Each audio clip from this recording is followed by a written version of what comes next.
Continuing on our discussion about the area between two curves, everything we've done so far has been y is equal to some function of x, and y is equal to g of x, stuff like that. So y depends on x.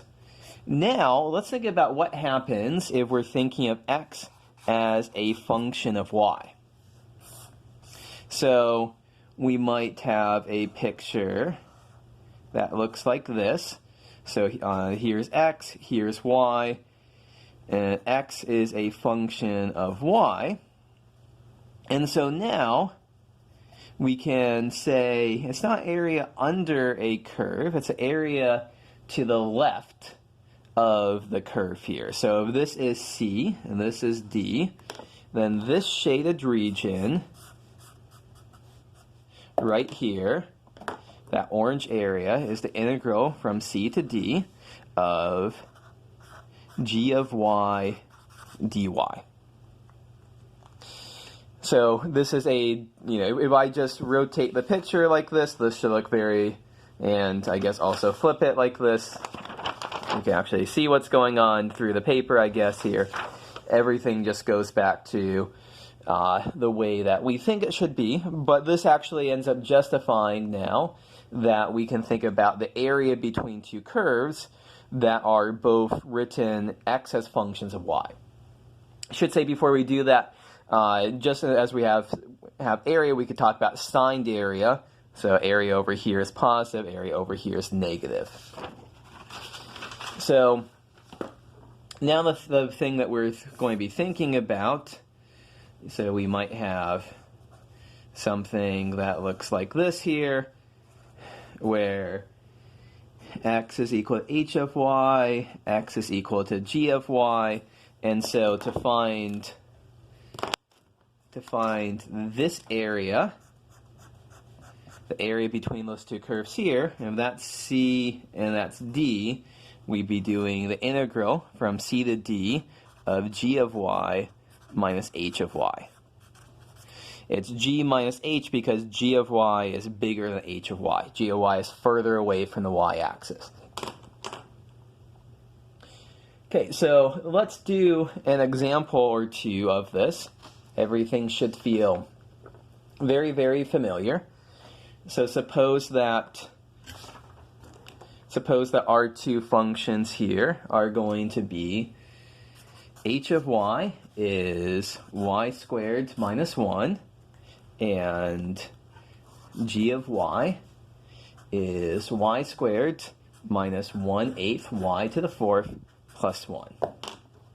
So let's draw a picture to see what this looks like. So y squared minus 1, that is a parabola that's opening to the right, and the intercept here is when y is 0. This is minus 1 down here. And now the other one, g of y is y squared minus 1/8 y to the 4th plus 1. It looks something like this.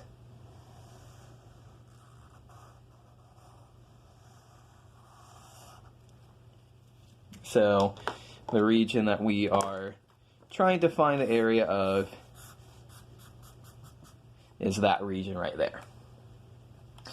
How do we go about finding the area of this region? So we can see from the picture that g of y is going to be our bigger function, h of y is going to be our smaller function on the interval that we have to think about. But we have to think about what is that cutoff value there, which is, what do we have to do? Set these two functions equal to each other and figure out when they equal. So y squared minus 1 is equal to y squared minus 1/8 y to the 4th plus 1.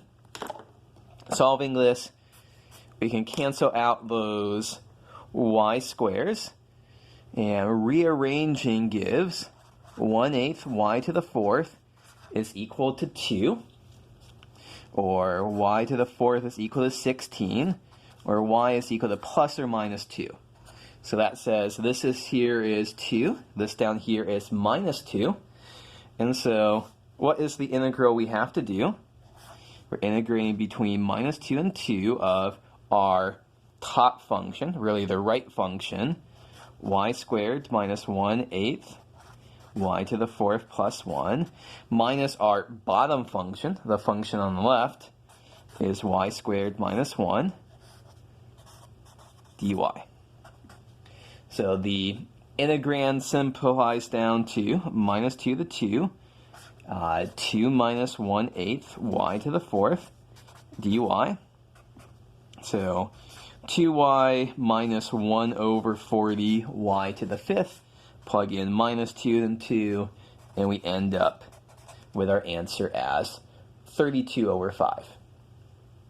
So just as we can integrate, we can find areas between curves where they're written as y as a function x, we can do the same for x as a function of y.